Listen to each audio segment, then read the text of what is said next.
does anybody disagree with the fact that cooking is a physical job in a restaurant? It's 16 hours a day on your feet. I've had 2 arthroscopic surgeries on my knee. You're bending down, you're doing all those things, and at some point, you wear out. And if you're not planning for what's going to happen after you wear out, then you're going to get stuck in the restaurant.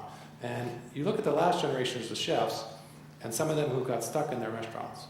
And there's one story that comes to mind. Does anybody know who Jean-Jacques Rachou was? Anybody Jean-Jacques Rachou? He was a great chef of the last generation in New York City. He had a restaurant called the Côte Basque. Does anybody remember that restaurant? Yes.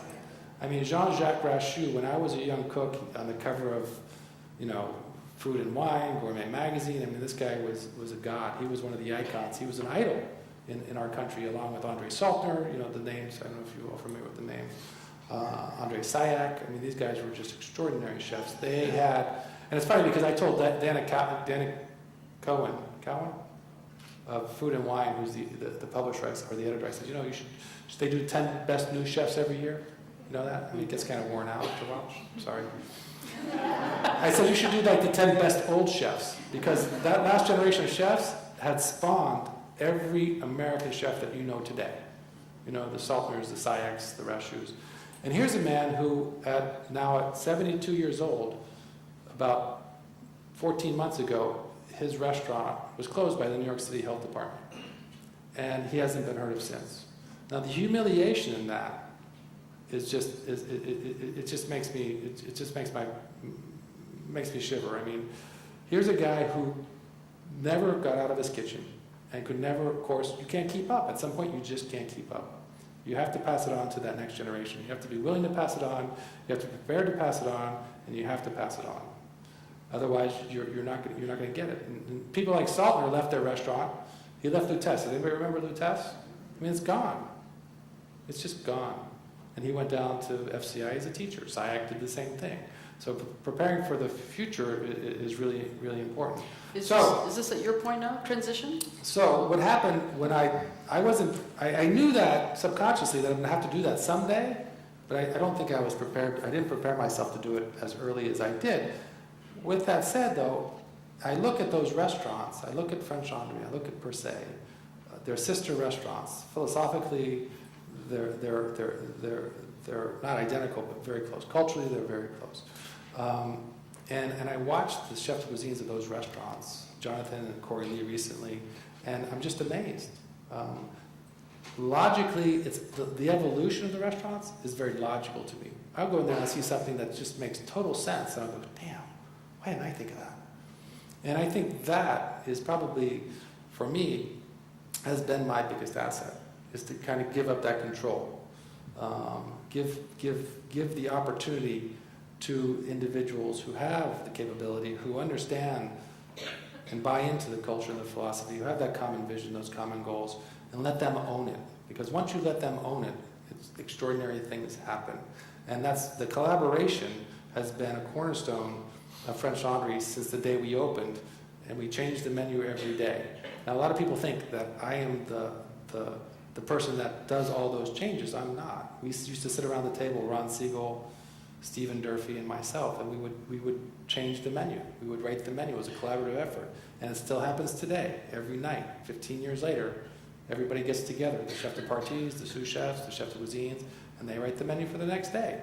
And each chef de partie takes ownership of that course that he has, or those 2 courses that he has on the menu, to the point where if you own it, how do you feel about something? You feel that much stronger about it. You feel that much more committed to it, that much more dedicated to it. You have that strong desire to make sure that you're going to produce that course at a very, very high level. And I think that's been part of the really cornerstone of my success, is that collaborative. But where does this leave you now? What's the future for Thomas Keller then, if you're not... I want to sit here and talk to you guys. So at the same time next year? I mean, really, what does the future hold for you now, that everything seems to be in place? It's 4 years later. I go into the kitchen, and the only thing I want to be is in the kitchen. But I mean, that could happen any time. I can say, okay, throw the chef de cuisine out, and I'll go back in the kitchen. But I don't think that's my place anymore, not because I don't want to be there, but realizing that it's a generational thing. Now, what happens? So you keep asking, I'm really kind of avoiding the question. So that's quite all right. I'm just here as a generation. What happens to me? So you go on, you're spending more time at home. So what do you? No, I'm not really spending. I think if I've always used this analogy that restaurants are like sports franchises, and what we have to do in our restaurants is make sure that we're looking generationally. We're looking at that next generation, the second generation, the third generation back, so we can start to identify those stars and make sure that we're mentoring and training them. Parting the mentoring. Right. Now, if they leave our restaurant, that's fine. I mean, they go out and they increase the quality of the industry, because at the end of the day, our overriding goal is to elevate the industry, right? I mean, we're all in our kitchens, we're all in our restaurants, we're all working really hard to make our restaurants work and to become something. But at the end of the day, if we're not doing something for the entire industry, then we're not really responsible. So really training and mentoring the individuals so that they can either become the next Corey Lees, or they go out and open their own, or they go out and not open their own restaurants, but they go out and increase the quality of the industry. Now, every chef de cuisine that comes into my restaurant is going to leave.